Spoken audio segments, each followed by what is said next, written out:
Fala, minha gente, vamos falar um pouco sobre esse empate do Grêmio na Sul-Americana por 2-2 contra o Godoy Cruz na estreia do Mano Menezes.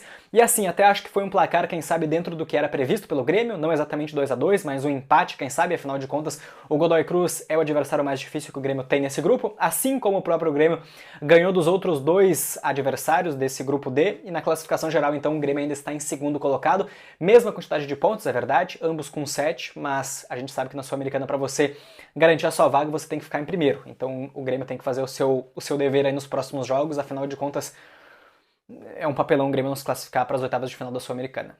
Realmente não quero pensar num cenário como esse, tá certo? Mas sobre o jogo de hoje, então, em específico, acho que a gente pode ver algumas levíssimas mudanças. Não é uma partida para você avaliar o que foi o time exatamente dentro de campo, ou até mesmo o que foi o Mano Menezes, afinal de contas, ele deu apenas o quê? 2 treinos ainda nessa semana, recém chegou, tá agora se ambientando ainda com os jogadores, se conhecendo, então é muito injusto a gente fazer qualquer tipo de crítica de como o time se portou taticamente dentro de campo, embora o que a gente viu hoje também me pareceu uma defesa levemente mais organizada, e isso aí vai ficar claro no gol de empate do Godoy Cruz, tá certo? Mas assim, é um jogo ruim do Grêmio ainda, um Grêmio que não conseguiu esboçar uma melhora em relação ao que era o trabalho do Quinteiros, mas como eu disse, com esse parênteses então, do Mano Menezes que chegou ontem em Porto Alegre, então sem nenhum tipo de reclamação ou crítica, tá certo?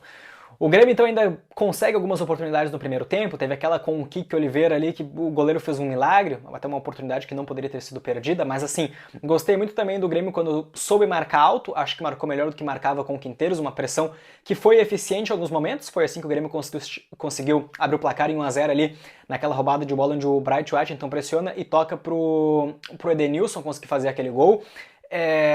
E assim, o Grêmio ainda sucumbindo um pouco à pressão em alguns momentos, mas em outras oportunidades indo pra cima. Mas como eu disse, sem ter uma maneira organizada. Era muito mais da base da motivação pura de querer mostrar serviço para um novo técnico do que propriamente jogadas trabalhadas ou alguma coisa assim que, se ocorrer, eu nem acho que vai ocorrer no final de semana agora contra o Vitória, tá? Eu acho que ainda vai levar um pouquinho mais de tempo, quem sabe 1, 2 semanas de treino pro Mano Menezes conseguir minimamente colocar o seu estilo dentro de campo no time do Grêmio. Rapaziada, dois jogadores que pra mim negativamente chamaram muito a atenção. Um deles foi o Monsalve. O Monsalve hoje fez um primeiro tempo catastrófico, horrível, muito ruim. Eu realmente não sei o que aconteceu com esse jogador. Se foi o Quinteiros que destruiu a autoestima que ele tinha, a confiança que ele tinha dentro de campo, porque assim, tá irreconhecível do que foi o Monsalve que a gente viu em alguns jogos na temporada passada, com um talento acima dos demais, visão de jogo, sabia carregar bem a bola, driblava, enfim. E a gente, pô, já faz até um certo tempo que eu falo que o Monsalve jogando como titular, ele não consegue render nem perto do que ele consegue render entrando do banco de reservas. Ele não consegue. É muito diferente o Monsalve que entra no segundo tempo pegando um adversário mais cansado do que o Monsalve que começa entre os 11 titulares. Ele simplesmente não consegue ser o mesmo. Prendendo muita bola, errando os passes, jogando parecendo sem vontade, uma substituição, a substituição que o Mano Menezes fez tirando o Monsalve e colocando o Cristaldo no intervalo de jogo, achei muito justo. O Cristaldo, inclusive, jogou muito melhor. Na primeira participação, abre uma bola muito interessante para o João Pedro na direita, participou do segundo gol do Grêmio também, mas vamos por ordem então. Outro jogador que para mim chama muita atenção negativamente, esse eu sei que a torcida tá de saco cheio, é o Gemerson. O Gemerson realmente cada vez mais parece não ter condição nenhuma, a gente já estava na bronca com ele por alguns jogos muito abaixo, acho que se criou uma espécie de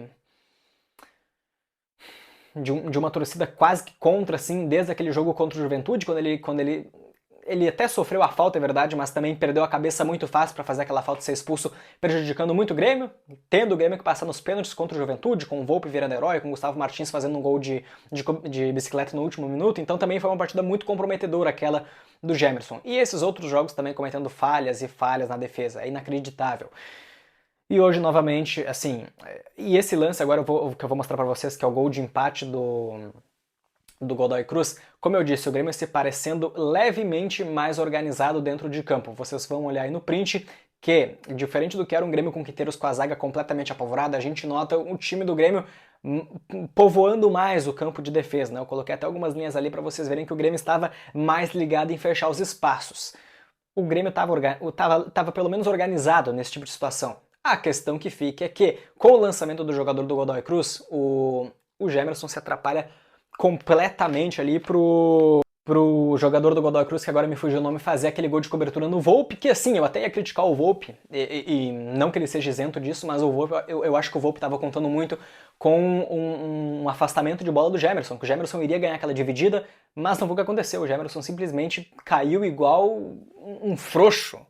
É inacreditável o que aconteceu naquele lance, o Godoy Cruz consegue fazer esse empate então em 1-1, coloca mais lenha ainda no jogo, começa a ir pra cima, criando confiança e fazendo jogadas que colocavam o Grêmio meio que nas cordas. O Grêmio acabou tendo que se recuar bastante, ainda colocou o Cuejar, fazia tempo que a gente não jogava, e a bem da verdade o Cuejar também fez uma partida muito discreta nos minutos que esteve em campo. Começa a colocar então, outros jogadores para se reforçar depois que consegue fazer o 2-1, e a gente vai ter que falar sobre isso também. Mas o Grêmio então, como eu disse, com o Cristaldo, que participou do segundo gol do Grêmio, num contra-ataque, né, depois do escanteio do Godoy Cruz, o Grêmio consegue fazer esse 2-1 então num passe muito inteligente do Cristaldo puxando o contra-ataque, muito mérito do Kiki Oliveira também, Christian Oliveira, enfim, que não se jogou pra tentar cavar aquela falta depois que o cara agarrou meio que o pescoço, a camiseta dele aqui atrás. Ele toca pro Aravena então, que hoje entrou muito bem, tinha perdido um gol antes, é verdade, depois uma cobrança de falta também, tentou bater de primeira, acabou isolando a bola, conseguiu fazer esse gol de cavadinha, muito bonito, é verdade, um 2-1 pro Grêmio que todo mundo já estava contando quase que como uma vitória, e o Grêmio no final, infelizmente, acaba sofrendo gol.